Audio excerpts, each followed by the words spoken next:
Touchdown BC is sponsored by the Robertson Braun Group, Remax Kelowna. Thinking real estate in Kelowna? Think Blake Roberts and Marlene Braun. For more information, call 250-212-2888 or 250-878-5242. Touchdown BC is also sponsored by Subway and the Subway Bowl. The Subway Bowl hosts and supports the BC High School Football Championships and amateur football around the province.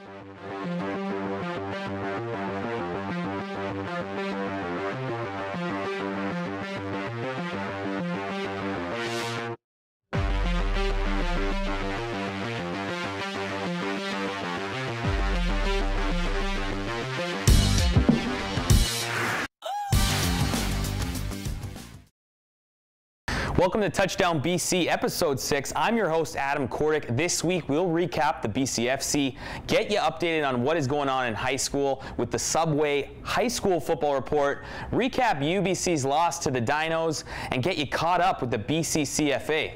Time to get in the action. What a weekend it was in the BCFC, with all three games going down right to the end, and two of those games having winning touchdowns scored in the final 30 seconds. The game of the week and maybe the season was the 6-0 Okanagan Sun, riding a 24-game win streak against BCFC teams, traveled to Victoria to take on the upstart 5-1 Westshore Rebels, with a share of first place on the line. Would the Sun remain undefeated, or would the Rebels spoil their party? Let's find out right now. Sun opened the scoring in the first. Foster Martins find Liam Wishart on a little hitch, and Wishart does the rest using his speed for the TD. Sun up 7 early. Sun would add a field goal later. In the second, the Rebels bring some pressure and strip Martins of the ball for a safety. Late in the second, Ashton McKinnon looks deep but is picked off by Ty Kitzman. Sun lead 10-5. Third Q, the Rebels would take the lead. McKinnon takes the snap, buys some time, eluding the pressure before finding Nathaniel Pinto deep for the 71-yard major. Late fourth, the Sun would go up by 2 with this Keely Heintz field goal.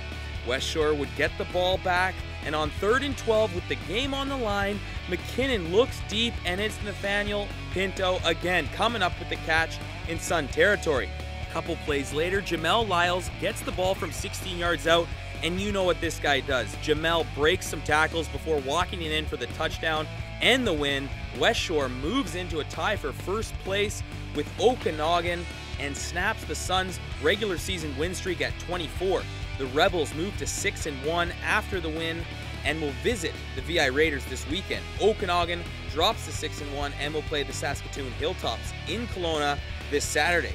We talked with the Rebels head coach JC Boyce and got his thoughts on his team's big win. I'm incredibly proud, as I always am, of our kids. Just the way they work. You know, we're such a new program. I mean, there's been so much growth in the last year and a half since we, really dove into this, and a lot of new people, a lot of new faces, and man, we've had to really accelerate things. And I feel honestly very honored to be around a lot of good players and good coaches and good executive that have allowed us to accelerate this program. Beating the Sun, they're a very, very good program, very good football team, and the ball could have bounced either way, and it bounced our way, and we're very excited for that, Adam. It was a great win. Broncos, Huskers, both teams looking for their first win. First Q, Noah Faulkner finds big number 4 Mike West for the major and the early lead.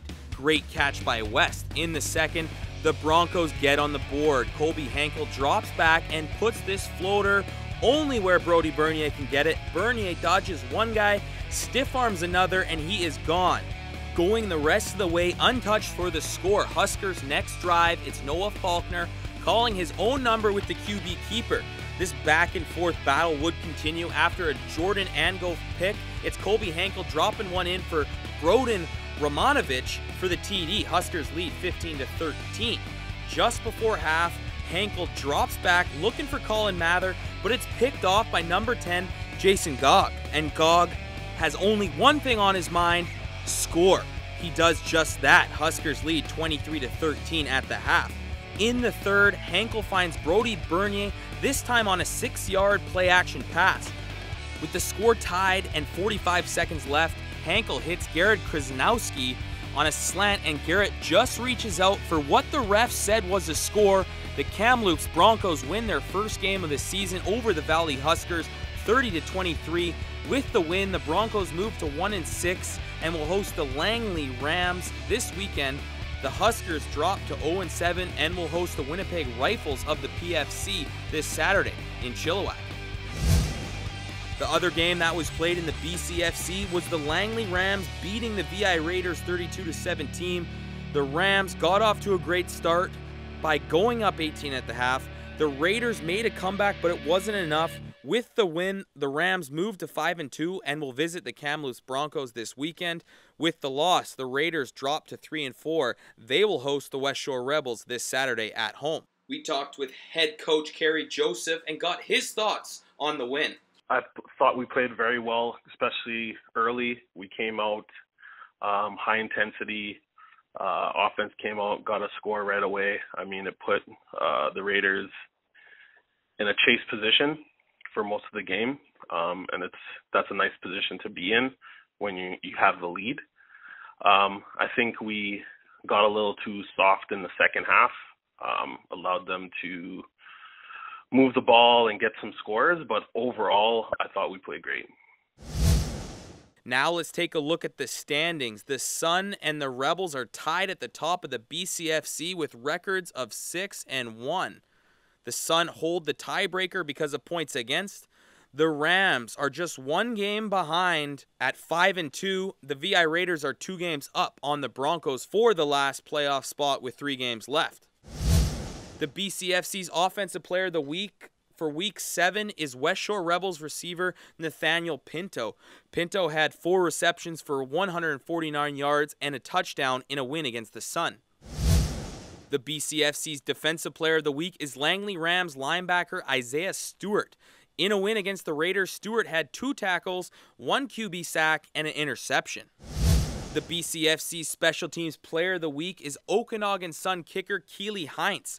Heintz had 9 punts, averaging 34.5 yards, was 3 for 4 in field goals, and was perfect on his converts against the Rebels.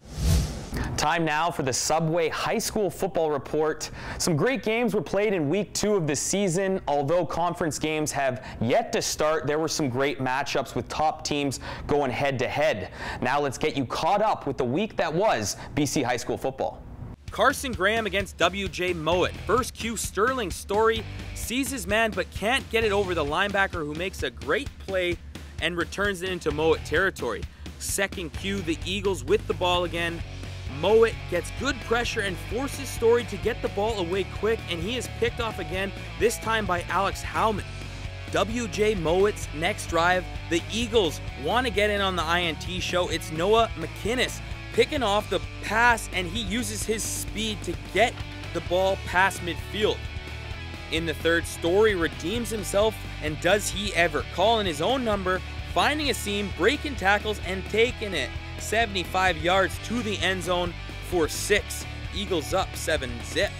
Fourth Q, and it's Mouat looking to drive the field. Sean Lyle puts this pass on a string to Cam Lobin, and Lobin does the rest, taking it deep into Carson territory before getting taken down at the 5-yard line. A couple plays later, it's Howman running in from 5 yards out, and for the score. Mouat would go for the win and the 2-point convert, and they convert. Mouat wins 8-7. West Van hosting Centennial. Second Q, Centennial pulls off the QB option to perfection. The QB jukes, dodges, cuts outside, and he is off to the races until he is brought down inside the 10. Next play, they get her done. It's QB again, finding the edge for the TD. Later in the Q, Centennial is at it again with this 5-yard pass that turns into points. Look at this guy, duck, dodge, break away to the outside. This kid has killer speed on his way to the end zone. Centennial up 12-zip. West Van responds on the last play of the half. They connect on this Hail Mary-esque play for 6 points. 12-6 now for Centennial at the half.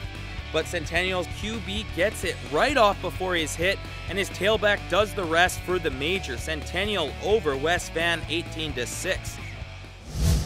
C. Fulton taking on Salmon Arm in the first. Ike Olsen looks deep and finds his receiver, who makes the catch for the major. Great catch and great watch. Salmon Arm would get 2 points on this safety off a bad sack. 8-2 Fulton. In the second, Salmon Arm would tie it up on this 5-yard run. Salmon Arm would get the ball back and go up 1 score on another TD run, this time from 15 yards out. SA would keep pouring it on in the queue. Another huge run by Salmon Arm's running back. He finds his way to the end zone just before half. 22-8 Salmon Arm. Second half kickoff, C. Fulton set to receive. The C. Fulton player receives the kick, beats a couple people early and takes off using the turbo button down the sideline, and he is gone for 6 and cuts the lead to 8. In the fourth, Salmon Arm would put this one away with another TD run. 29-14, Salmon Arm over C. Fulton. Now let's take a look at the scores from around AAA.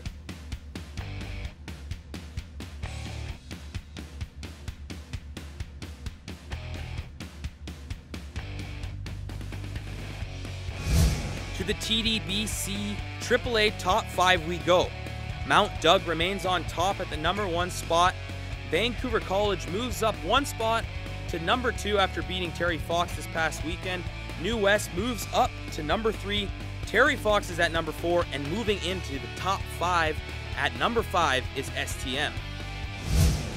Windsor taking on Holy Cross. First cue, Windsor connects on this beautiful passing catch to the corner of the end zone. The Dukes up 6 early. Second cue, the Crusaders say we can do that too. It's QB Nate Hunt finding his number 1 target, Marcus Brown, in the end zone for the major. We are all tied up. Same cue, in a strange play, Nate Hunt is picked off by a Dukes defender, and the guy takes the pick, uses his speed into Holy Cross territory. A couple plays later, the air show continues. Trust me, he caught it. Dukes up 12-6 at the half. Third cue, Windsor gets another INT. It's number 40, and he too, just like the last pick, takes it deep into Holy Cross territory. Couple plays later, no one knows who has the rock, but it's the QB who has it and takes it in for the score, and Windsor is up 18-6. Crusaders respond quickly. Jed Paclone gets the handoff from 10 yards out, breaks about 5 tackles before powering his way into the end zone. 18-14 Dukes. After a fumble, Windsor gets the ball right back and makes good. It's Windsor's QB again calling his own number, finds a seam and drags a defender with him before reaching out to the goal line. Windsor up 24-14, but Holy Cross storms right back. It's Hunt to Brown. This time Brown spins away from the defender and no one is catching this guy. He will score, cuts the lead to 4. Holy Cross's next possession, Paclone again gets another handoff, and this kid does what he does best. He runs fast. The Crusaders would put this game away in the fourth cue though. Windsor punts to Brown, takes off. Brown can't be stopped for his 3rd touchdown of the game. Holy Cross beats Windsor 41-24. Now let's take a look at the scores from around AA. The CFL and our partners at Football Canada want to make sure we keep growing, promoting, and investing in a safe game. Football Canada now requires all amateur coaches to be safe contact trained by 2017. By creating a standard of safety for all in our football community, we're making an already great game even better. Make sure your youth coach is safe contact trained, because making a safe game means making a better game.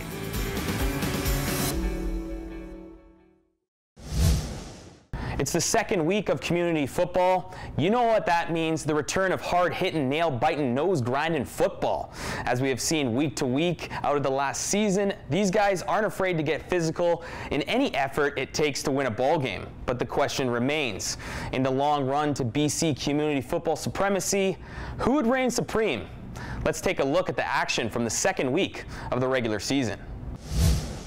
Only way I know how to start community off is with some Atom Ball. Chilliwack Blue versus White.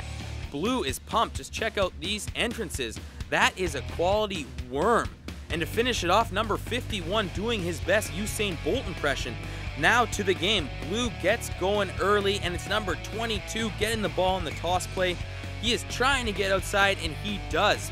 Pushes one guy away and later pushes two more away until getting taken down after a great run. White wants a turn with the rock. It's Charlie Wilson taking the ball. No, it's over. He is going, gone. And that is insane speed from an Adam player. Great work, Charlie. Never stopped running. Later, Adam White calls his own number. This can't be real. His name is Adam, and he plays Adam football. His last name's White, and he's on Team White. Unbelievable, but what's more unbelievable is his speed. He will take it all the way home. Now let's take a look at the scores from Midget this past weekend. Now here are the standings through 2 weeks.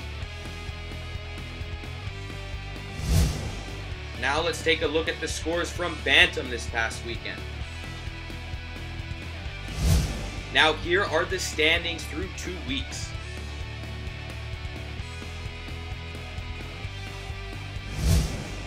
Let's take a look at the scores from Junior Bantam. Hey, it's Stephon Charles from the Detroit Lions, and you watching Touchdown BC, and we out here live. The UBC Thunderbirds this past weekend took on the Calgary Dinos, a rematch of last year's Hardy Cup. With 7,000 people in attendance at McMahon Stadium, let's find out who won. UBC Calgary Thunderbirds getting fired up before their first road game, but it was the Dinos that drew first blood. Jimmy Underdahl hits Austin Hartley on a quick out, and Calgary goes up 7. Second cue, Underdahl punching one deep. This one to Tyler Ledwos. Third quarter, UBC comes out blazing. Michael O'Connor finds his go-to guy, Trevell Pinto, for the 2-yard score. Just when you thought UBC could get their momentum back, think again. On the ensuing kickoff, Denzel Radford gets the wheels going, and look at the speed of this guy. Radford blows the doors off the Thunderbirds special teams unit for a 97-yard scamp, and from 6 yards out, Quentin Chown does his best Mercer Timmis impression as he pounds the rock up the gut and in for the touchdown. But before the game can completely get out of reach, look who it is. Stavros Katsatonis with another timely interception. This guy is unreal, but the celebration would be short-lived. The very next play, under center, Michael O'Connor gets picked off by Adam Lorenis after a couple late field goals by Calgary. Jesrun Atwi also gets in on the action, putting this game to bed. Calgary beats UBC 35-8. Michael O'Connor finished the day with 1 touchdown and 1 interception with 175 yards in the air, while Trevell Pinto racked up 4 receptions on 25 yards and a touchdown. UBC and the Thunderbirds offense couldn't really get the ball rolling in this one, as they could only acquire 235 yards in total, while Calgary finished the day with 497 total yards on offense. The Thunderbirds are looking to continue their undefeated home record as they take on the Regina Rams at their homecoming game this Saturday at 5 p.m. The pregame pep rally is on Thursday outside of the bookstore, where students are encouraged to grab a free hamburger with the team. The homecoming activities will kick off hours before the game time on Saturday, where UBC athletes and students alike partake in a great Thunderbird trek that goes through campus to Thunderbird Stadium. There was some big news out of Kelowna on Monday. The Okanagan Sun of the BCFC announced that they have signed wide receiver Rashawn Simonize. Simonize was recently released by the Cincinnati Bengals of the NFL. We talked with head coach of the Sun, Ben McCauley, and got his thoughts on his brand new player. Yeah, we're excited to have Rashawn. You know, he spent 6 weeks with the Cincinnati Bengals, and you know that experience is invaluable. I think he learned a lot there, and you know, he's also, you know, one of very few people to ever do that sort of thing. So, you know, for him to suit up in an Okanagan Sun uniform this weekend is going to be fantastic. You know, he's a great young man, great character. You know, we talked to him back in 2012. I recruited him to come to Senior Bowl. Coach Kyle Kuzik, our D-line coach, and one of our recruiters, coached him in high school. So we had some relationship with him, and you know, we were just on the ferry on the way back, and we thought, hey, it's worth a shot. You know, and within 12 hours, it was a done deal. So It was a busy weekend, and it's been busy ever since then. But it's all worked out well, and Rashawn's excited to be here.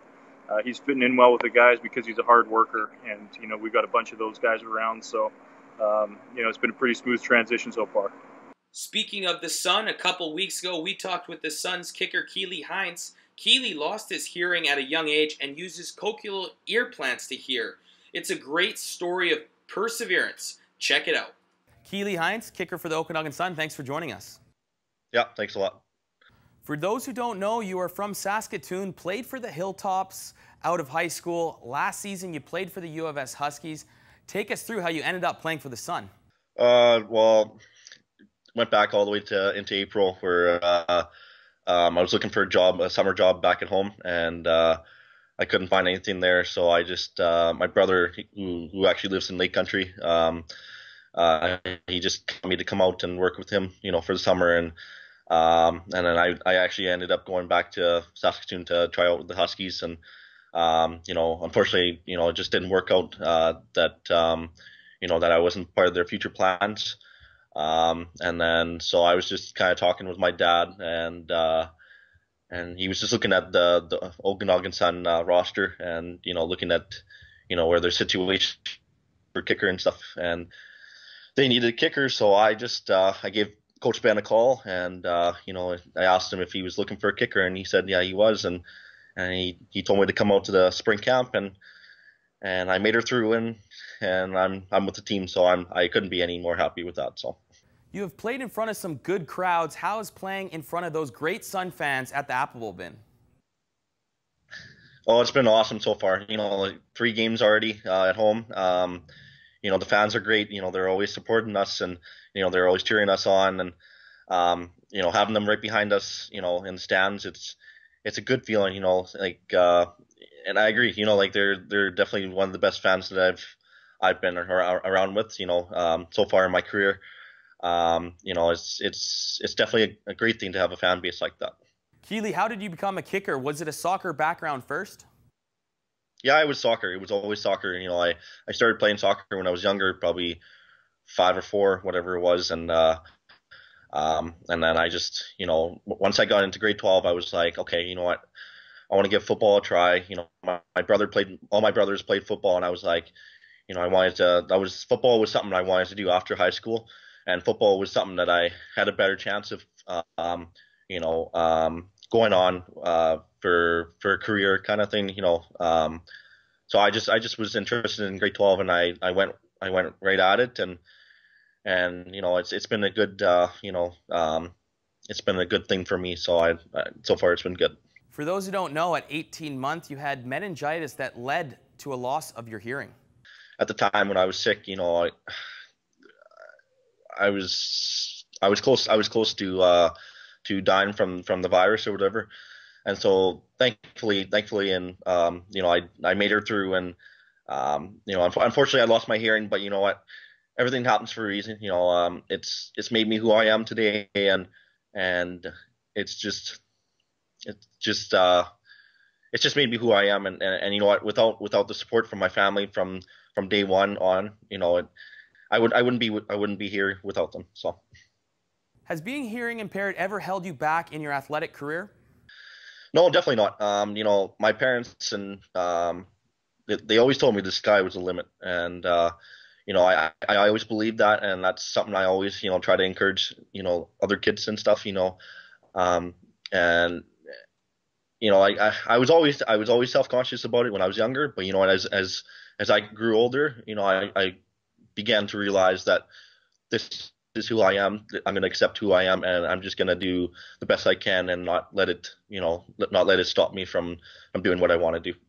Well said. I know after you finish football, whenever that may be, you want to pursue something in education and helping kids as a teacher or a counselor. Tell us what you want to do after your football career is over.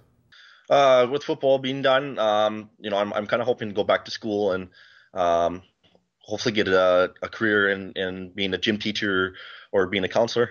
Coming out of high school, I was always a gym teacher because I love sports, and I enjoy being around kids, and I'm good with kids. And then with counselor, I'm a pretty approachable guy. Like I always encourage people to come talk to me, and I always like to help people. And I've been through, you know, quite a bit in my life, and I like to be able to share my experience and kind of be able to talk to them about it. And then that being said, with kids, I've mentored, you know, a couple kids in the past, and you know, after those couple times, I was like, you know what, I want to keep doing this. I want to keep being that person that, you know, people look up to me as a role model, and I want to be a mentor for people that struggle, because, you know, I want them to believe that, you know what, if you believe in yourself and if you can put the work in, and anything can happen, and the sky's the limit.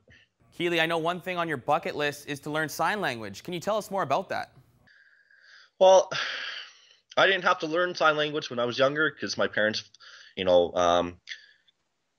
kind of encouraged me and you know, kind of pushed me to learn how to hear and speak. And thankfully they did, because, you know, I wouldn't be able to hear and speak the way I do.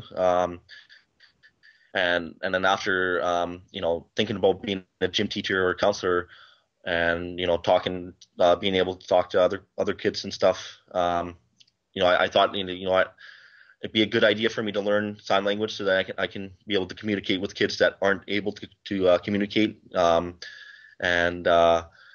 You know, if I can learn that, then, you know what, then I can kind of expand my list of being able to help more and more people. Keely, last question. How important has junior football been to you and your kicking career? Oh, it's been great. You know, the Canadian junior football, it's a little different than the CIS, but you know what, it's still football. You know, it's got great competition. You know, all the way across the country.